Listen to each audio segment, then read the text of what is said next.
The courtroom buzzed with whispers, but the moment the bailiff called out, Case 7845, Sandra Williams versus Grace Williams, a deep hush fell over the room.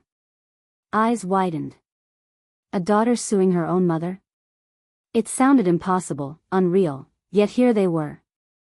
Sandra, just 18, stood like ice, her white blouse sharp, her jaw sharper. Her expression was unreadable, but you could feel the anger in her bones. On the opposite bench sat Grace, her mother, worn, small, silent. Her hands trembled in her lap as if holding back something heavy. She didn't speak. Her eyes were swollen from days of crying. The judge adjusted his glasses, scanning the room. "You're suing your own mother?" Sandra's voice cut through the air. "Yes, Your Honor. I demand compensation for unpaid domestic labor." Gasps echoed through the chamber. "I cleaned. I cooked.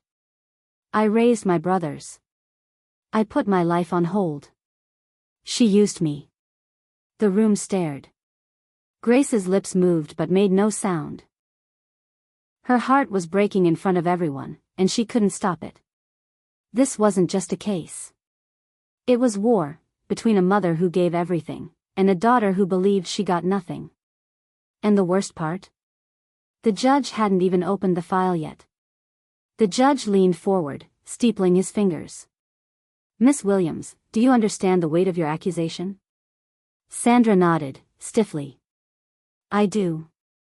Her voice held no tremble. No hesitation.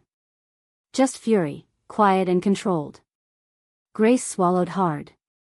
Her voice was barely above a whisper. "Your Honor, I never forced her." "I'm speaking," Sandra interrupted. Even the judge raised an eyebrow. Grace looked down, biting her lip until it bled. The gallery, friends, neighbors, and curious onlookers, watched with breathless anticipation. How had it come to this? Sandra continued, eyes cold. "My mother works all day and leaves me to care for her kids. I'm 18. I never asked to be their third parent. I lost my scholarship. Missed school. No one asked me how I felt." The judge opened the case file slowly. A thick envelope. Testimonies. Photos. A sealed document marked private. He glanced back up. "Why now?" Sandra's gaze flickered. "Just for a second. Because I'm tired of pretending I'm okay." Grace finally spoke, voice shaking. "I begged her to stay in school. She said the house was too noisy. I didn't make her give up her dreams." "She didn't have to," Sandra snapped. "She just expected me to sacrifice mine, like she sacrificed hers." The room tightened. Something deeper was coming. And nobody was ready. The judge flipped through the file in silence. Each page turned like a knife through Grace's heart. Sandra stared forward, unblinking, her fists curled tightly on the table. "I see notes here from your school counselor," the judge said finally. "You stopped attending 6 months ago." "Why?" Sandra inhaled sharply. "Because no one cared." The words hit like a slap in the face. "I'd come home to screaming twins, dirty laundry, no food cooked. And she," Sandra pointed at Grace without looking at her, "would just say, 'Thank you,' and go to bed." Grace's eyes filled again. "Because I was working. 2 jobs.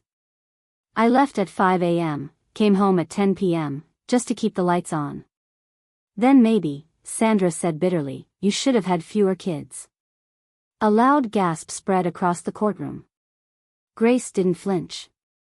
She'd been shamed, judged, and humiliated before, but never by her own child. The judge raised a hand. "That's enough. Both of you." Silence fell again, heavy as grief. He looked from daughter to mother, sensing more pain beneath the surface than either would admit. "This isn't about money," he said quietly. "This is about something no court can measure, what's been given, and what's been lost." But Sandra wasn't ready to listen. Not yet. Sandra's jaw tightened. With all due respect, Your Honor, I didn't come here for a lecture. I came for justice. The judge raised an eyebrow. Justice? Or revenge? The question hung in the air like smoke. The courtroom shifted, restless. Murmurs stirred in the back row. Sandra blinked but didn't respond. The judge continued. You say you were treated like a maid. But in your sworn statement, you also say your mother was gone all day, working. Providing. So which is it? A woman who abandoned her duties, or a woman who worked too hard? Sandra's voice dropped. She was never present. Grace looked up then, finally meeting her daughter's eyes. They held a mix of exhaustion and sorrow. I missed your school play because I was cleaning an office building to afford your textbooks, she said softly. I worked holidays so you'd have gifts under the tree. Not because I wanted to. Because I had to. Sandra looked away. Her throat moved like she wanted to swallow her own words but couldn't. The judge tapped his pen thoughtfully. This isn't a courtroom battle, he said. This is a cry for acknowledgement. For the first time, Sandra's eyes shimmered, but not from anger. From something deeper. From pain long buried. The judge leaned back, studying Sandra like a puzzle missing too many pieces. Miss Williams, when did you start feeling like your efforts weren't appreciated? Sandra hesitated. Grace turned toward her, face pale. She already knew the answer. She'd seen it coming for years, even if she refused to admit it. After my 16th birthday, Sandra finally said. She gave me a mop and a grocery list. No cake. No hugs. Just instructions. Grace flinched. I worked a double shift that day. I cried in the break room because I couldn't afford even a cupcake. Sandra's voice cracked. But you didn't say that. You just handed me chores and walked away. I was ashamed. The words were soft, almost inaudible, but they hit like thunder. The judge glanced between them, slowly realizing this wasn't a case of legal failure, it was emotional starvation. Sandra whispered, I felt invisible, like I only existed to help her survive. Not to be loved. Grace finally broke. Tears streamed down her cheeks. I didn't know how to do both, Sandra. I didn't know how to survive and make you feel seen at the same time. The judge closed the file slowly. This is deeper than law. And we're not done. Because healing hadn't started yet. But it would. The courtroom had fallen completely silent. Even the scribbling clerk paused her pen. The air felt thick, like something sacred had cracked open in that moment. The judge rested his hand on the sealed envelope tucked inside the case file. Before we go further, he said, there's a piece of evidence submitted anonymously. Sandra blinked. Anonymous? Yes, he said, slowly unsealing the flap. It arrived yesterday morning. No return name. But the handwriting matches one of the parties in this case. Grace looked confused. Sandra sat up straighter, alarm creeping into her eyes. The judge unfolded a handwritten letter. No, Sandra said quickly, her voice panicked. That's private. The judge didn't flinch. This letter was accepted under court protocol. May I read it aloud? The room waited. Sandra swallowed hard but said nothing. That silence was permission enough. The judge began to read. Dear Mom. I don't say this enough, but I want to be like you. You're the strongest woman I know. I don't know how you do everything, but you never give up. I hope I make you proud someday. Sandra, age 16. Gasps swept the room like wind. Grace covered her mouth. Tears spilled instantly. But Sandra? Sandra sat frozen. Because that letter wasn't just paper. It was truth, forgotten and now exposed. Sandra's heart thundered in her chest. That letter, she remembered writing it. Late one night, after finding her mother asleep at the table with her hands still stained from cleaning chemicals. But she never meant for anyone else to see it. Especially not like this. That's from years ago, Sandra said quickly, her voice cracking. I was young.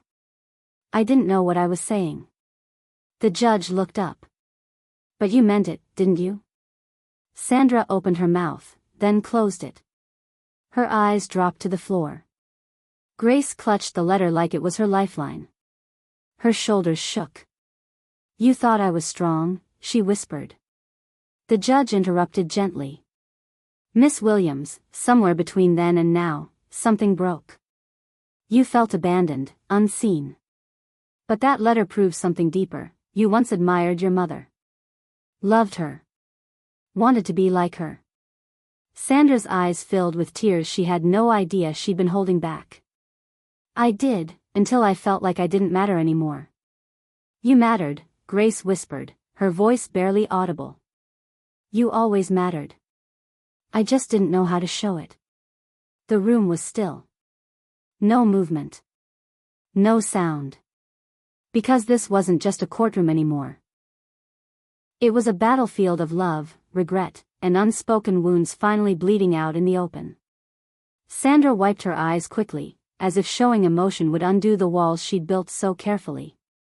You say I mattered, she whispered, but when I cried in silence, no one heard me. Grace opened her mouth, but the words didn't come. Her face crumpled as she stared at the daughter she thought she knew. I heard everything, she finally said. I just didn't know how to fix it.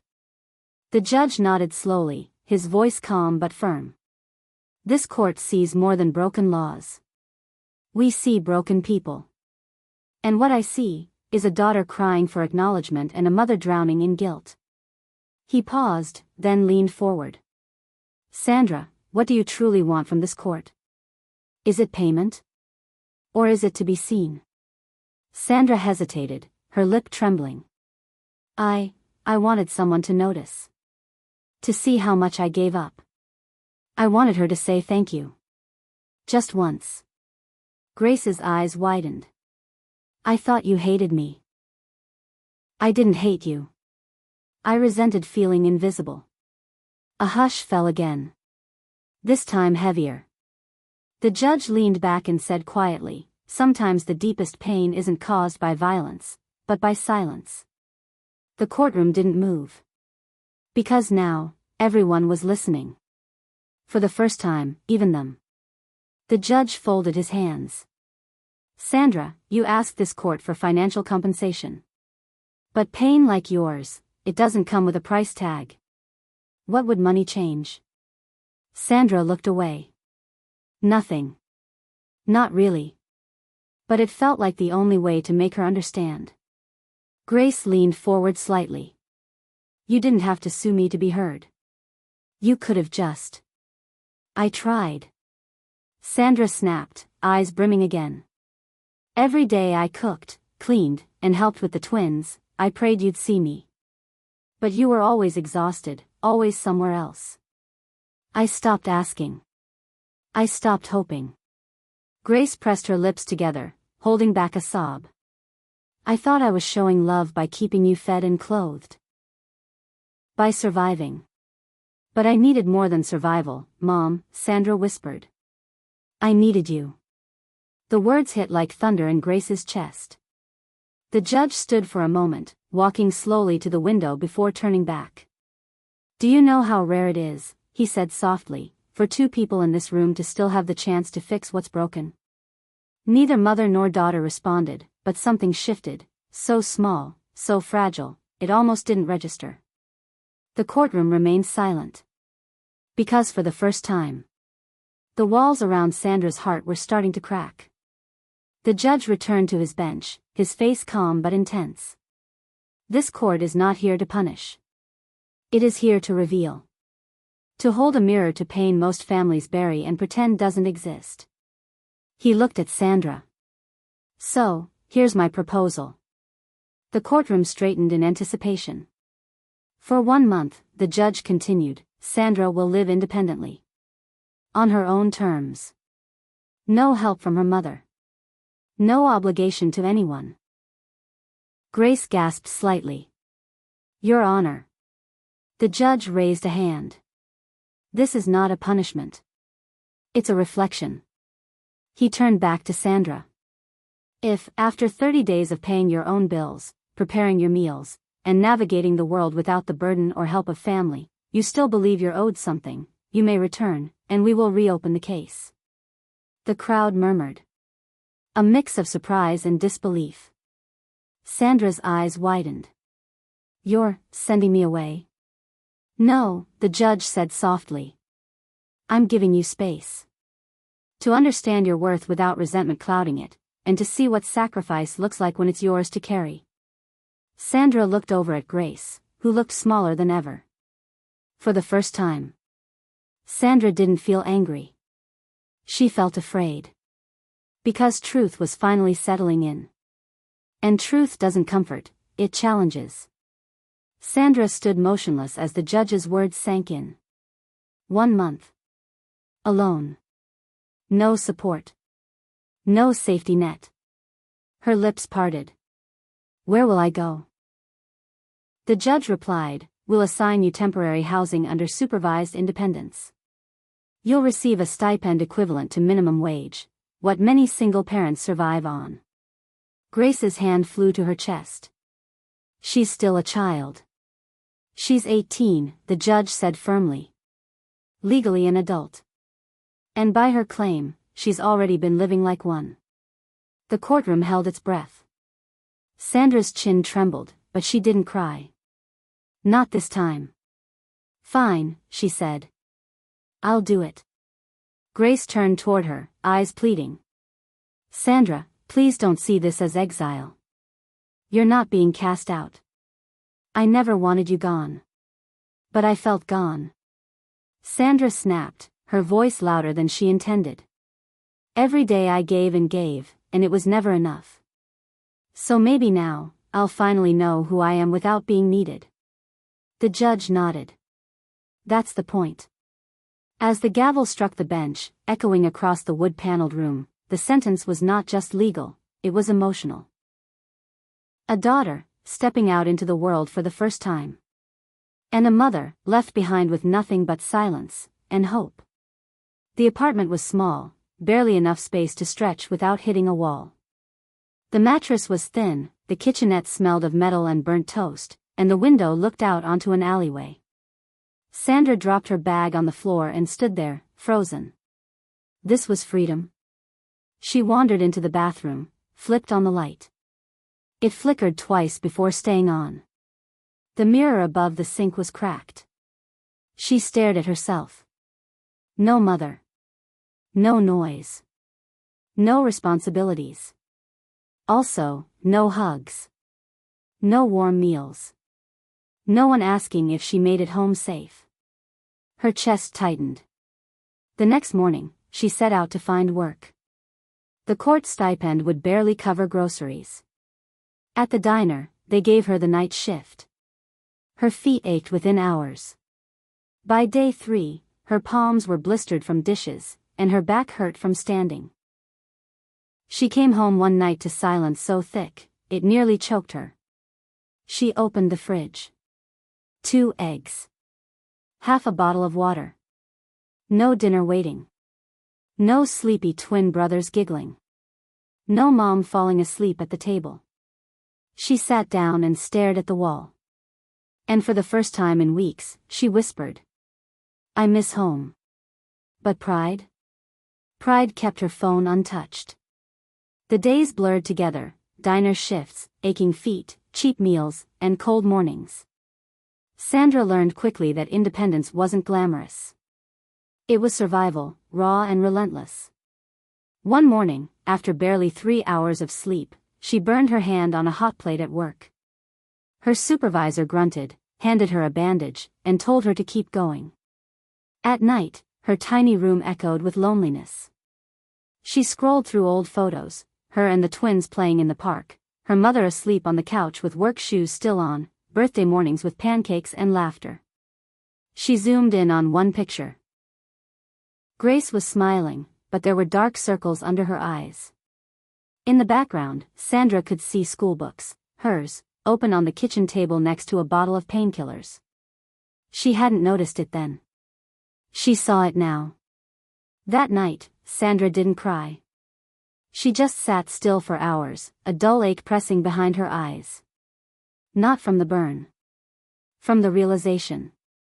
Her mother hadn't been absent. She'd just been broken. But present. Present in sacrifice. Present in exhaustion. Present in silence. Sandra reached for her phone again. Hovered over Mom. But didn't press call. Not yet. She needed one more day. To understand what she was truly feeling. A week passed. Then 2. Sandra no longer counted the days by a calendar but by bruises on her arms from lifting crates and the number of instant noodle packs left in the cupboard. She began to understand her mother's silence. Silence wasn't neglect. It was survival. One rainy evening, as she walked home from the diner, her shoes soaked and her uniform clinging to her skin, she saw a woman dragging 2 children under a broken umbrella. The kids were crying. The woman looked exhausted. Sandra paused, watching the scene. The woman reminded her of Grace, determined, quiet, fraying at the edges. The memory hit like lightning. Sandra at 10, standing under a plastic bag in the rain while Grace carried the twins and groceries, telling her, "Don't let the bread get wet, baby. That's all we have till payday." Sandra's throat tightened. She finally made it back to her room and collapsed onto her bed, still damp, still shaking. She didn't need another day. She needed to go home. Not because she gave up, but because she finally understood. What looked like a prison of responsibility had actually been a fortress built from love. One that her mother had carried alone. Until now. Sandra stood outside her mother's apartment door for a long time. She had taken the bus across town, heart pounding with every passing stop. She had rehearsed what she'd say, "I'm sorry," or maybe, "You were right," but now that she was here, nothing came out. The door was the same as she'd left it. A little chipped at the corners, with a small heart-shaped sticker still stuck near the bottom. One of the twins had put it there years ago. She raised her hand. Paused.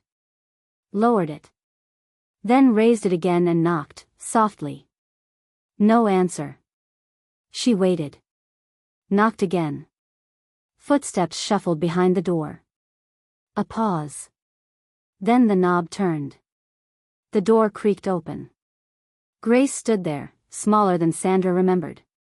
Her eyes were tired, her robe was wrinkled, and in her arms, she held a basket of laundry. The two stared at each other. Sandra opened her mouth. I wanted to see you." Grace didn't speak. Her lip trembled.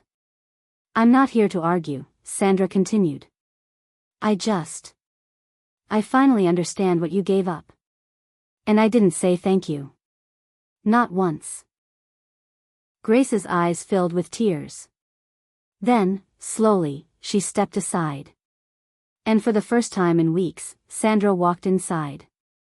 Not as a victim. But as a daughter coming home. The apartment smelled like laundry detergent and fried plantains. Familiar. Warm. It wrapped around Sandra like a forgotten song she didn't know she missed. The twins were asleep on the couch, curled up under a cartoon blanket. One of them stirred as Sandra tiptoed past, but didn't wake. Grace set the laundry basket down in the corner without saying a word. Sandra stood awkwardly by the door. "You look tired," Grace finally said. Sandra let out a laugh that was half sigh, half sob. "I am." Grace nodded. "Me too." A beat of silence stretched between them. Then Grace motioned to the table. "Sit." Sandra sat. Grace brought her a plate, simple rice and stew. No grand welcome. No fireworks. But it was enough to make Sandra's eyes blur again. As she ate, Grace sat across from her, folding socks. "I never wanted you to carry. I never wanted you to carry what I did," Grace said. I just didn't know how to do it all alone. Sandra looked up. You didn't have to. I wish you'd said something. I thought being strong meant staying quiet. I thought being angry meant being right. They stared at each other. No courtroom. No judge. Just a mother and daughter. Finally telling the truth out loud. The clock ticked quietly in the corner, the only sound in the room as mother and daughter sat across from each other. Sandra pushed her plate aside, her appetite fading beneath the weight of words left unsaid. Why didn't you ever tell me how bad things were? Grace shrugged, folding a worn t-shirt.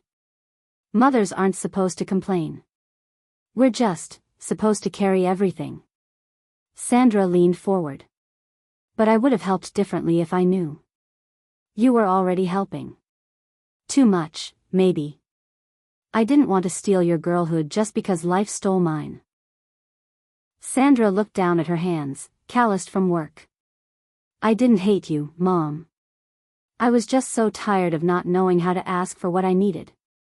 Grace reached out, placing her hand gently over Sandra's. And I was tired of pretending I didn't need help. The moment hung there, two broken hearts trying to mend each other without instructions. I thought suing you would make you see me, Sandra whispered. And I thought silence would protect you. They both failed. But they were still here. Still willing to try. And sometimes, that's where healing starts, not in courtrooms or verdicts, but in the quiet bravery of sitting down, and finally speaking. The next morning, the apartment felt lighter. Not because the problems disappeared, but because the silence had finally been broken. Sandra helped Grace pack lunches for the twins, just like she used to. But this time, it felt different. It wasn't expected. It was chosen. As they wrapped sandwiches and filled water bottles, Grace glanced over. You don't have to stay, you know. The judge gave you 30 days. Sandra smiled faintly. I know. But I don't want 30 days away from you anymore. I want to be here, just, on new terms. Grace stopped what she was doing. New terms? Sandra nodded. I'll help. I'll still be there for the boys. But I also want to go back to school. Finish what I started. Grace swallowed hard. Then we'll figure it out together. The door creaked as the twins woke up, shuffling into the kitchen with messy hair and sleepy smiles. One climbed into Sandra's lap without hesitation. She hugged him tightly. Grace watched them, her eyes glassy but hopeful. This wasn't a perfect family. Far from it. But it was a family willing to grow, to change, to apologize, and to forgive.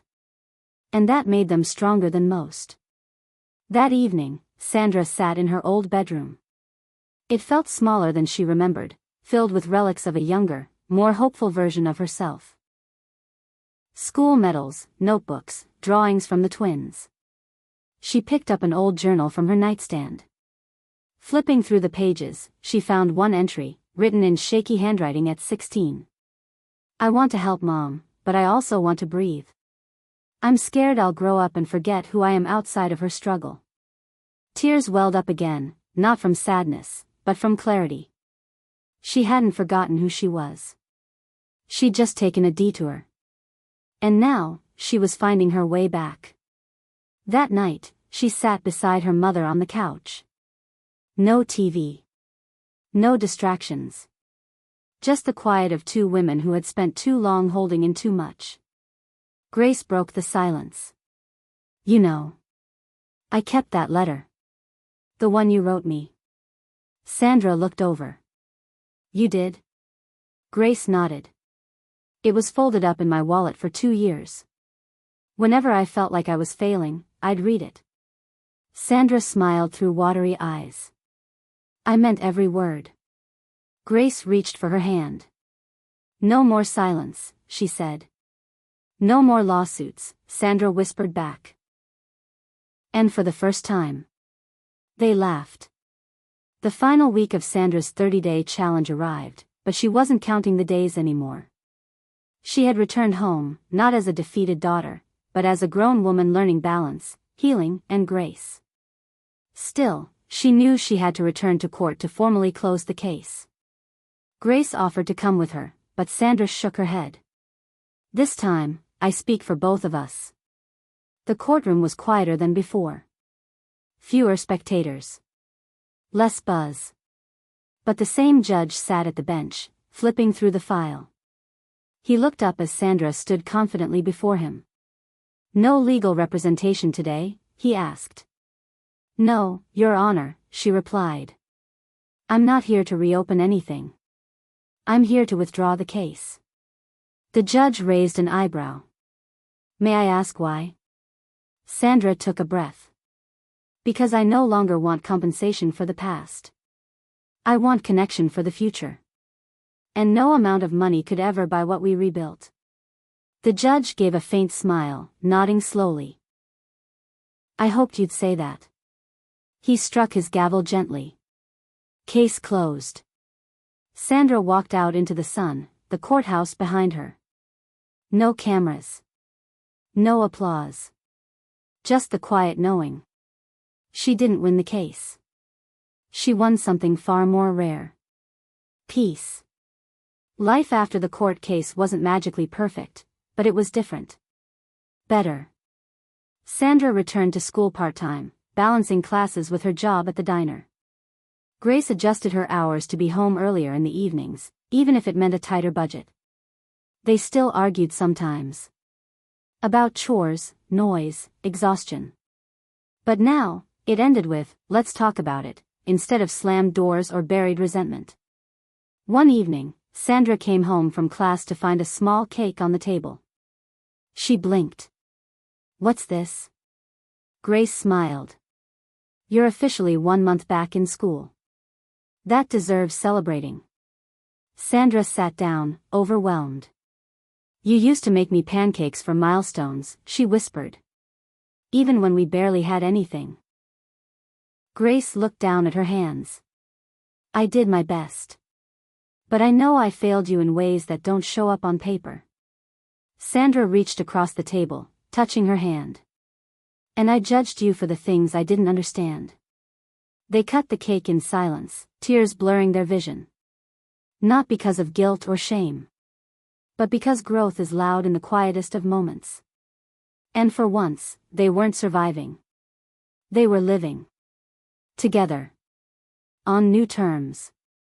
One Saturday morning, Sandra sat at the park bench near their apartment, watching the twins chase each other through piles of fallen leaves. Their laughter echoed through the air like music. Grace joined her, holding 2 paper cups of warm cocoa. She handed one to Sandra and sat beside her. "I spoke to a counselor last week," Grace said suddenly. Sandra turned to her, surprised. "You did?" Grace nodded. "I realized I'd been carrying too much alone. Thought it made me strong. Turns out, it just made me quiet." Sandra smiled gently.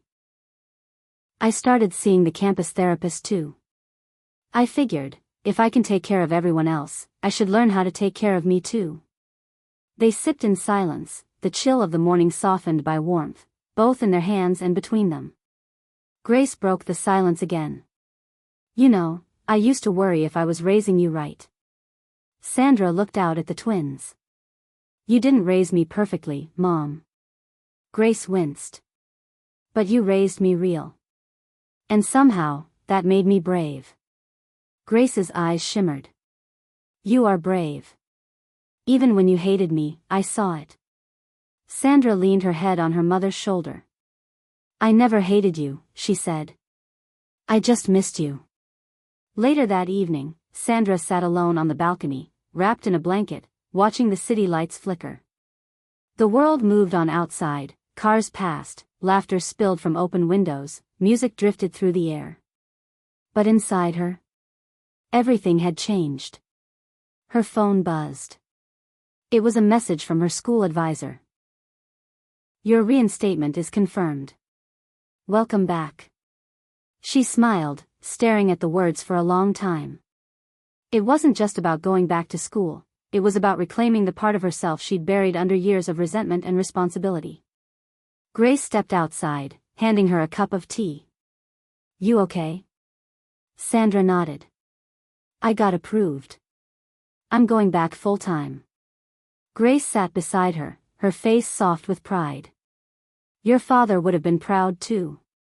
Sandra's breath caught. I don't even remember him. I know. But you got his fire, Grace said. And my stubbornness. Sandra chuckled. Deadly combination. They sat in silence, looking at the stars. Do you think we'll ever forget everything that happened? Sandra asked. Grace shook her head. No. But maybe we'll stop hurting from it. And somehow, that was enough. Because some stories don't end in applause or revenge. Some end with peace. And two women learning how to begin again. The next Sunday, Grace stood at the kitchen counter making pancakes, the way she used to when Sandra was little. The twins were coloring at the table, shouting over crayons and cartoons. Sandra entered the room in a hoodie and messy bun, her laptop tucked under one arm. Smells like childhood in here. Grace smiled. I thought we deserved a soft morning. Sandra sat beside the twins, helping one draw a lopsided heart. Her phone buzzed again. This time, a notification from the courthouse. Case 7845 officially closed and archived. No appeal. No reopening. Just a digital record of pain, resolved. She held the phone out to her mother. Grace read it, then nodded slowly. That chapter's over. Sandra whispered, but the story isn't. They spent the morning in quiet joy, no screaming, no silence too loud to bear. Just comfort. Growth. A new rhythm. Later, Sandra opened her journal. For the first time in years, she began writing not about pain or anger, but about healing. Sometimes the people we try hardest to hurt are the ones we need most to hear us. Her pen paused. And when they finally do, forgiveness feels like freedom. She didn't write any more. She didn't have to. Her heart had said enough. It was a quiet evening. The kind of evening that didn't demand attention but offered peace in its simplicity. Sandra sat on the front steps with Grace, sipping warm tea as the twins played with bubbles on the sidewalk. The soft glow of the streetlights bathed everything in gold. They didn't need to speak. The silence between them was no longer heavy. It was shared.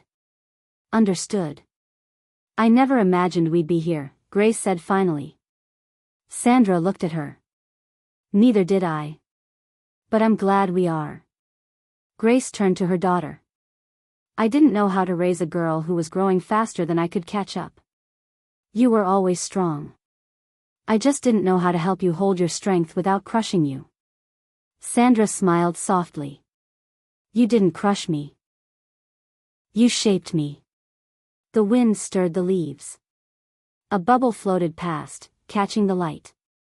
They both watched it drift until it popped, silent, fleeting, beautiful. Sandra reached over and rested her head on her mother's shoulder. I'm still becoming who I'm meant to be, she whispered.